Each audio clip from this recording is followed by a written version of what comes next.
Postal బ్యాలెట్లో చూసినప్పుడు DMK number 1, AIADMK second place, Vijay TVK party third place, తన సొంత ఏరియాలోనే డౌట్ఫుల్. ఆ తర్వాత సీన్ కట్ చేస్తే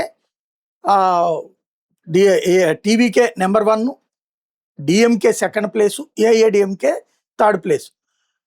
తర్వాత ఒక 12 ఆ టైంకి చూస్తే DMK first, TVK first place, AIADMK second place, DMK third place. ఇప్పుడు ఓవరాల్గా చూసుకుంటే సీన్ మారింది. టోటల్గా ఫస్ట్ ప్లేస్లో టీవీకే ఉంది. అయితే 100 నుంచి 110 లోపు కనబడుతున్నది ప్రస్తుతం ఇప్పటిదాకా ఉన్న ట్రెండ్స్ చూస్తుంటే. అదే సందర్భంలో ఇటు డిఎంకే థర్డ్ ప్లేస్ నుంచి మళ్ళీ సెకండ్ ప్లేస్కి పుంజుకోవడం అన్నటువంటిది కీలకమైన పరిణామం, కొంత వాళ్ళకి సంతోషం ఇచ్చేటటువంటి పరిణామం కూడా.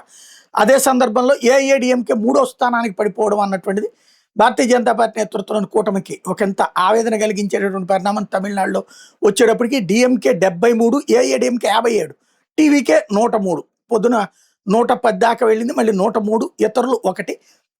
టోటల్గా ఏఐఏడిఎంకే 50 దగ్గరకే ఉండటం అన్నటువంటిది వాళ్ళకి ఆవేదన కలిగించే పరిణామం.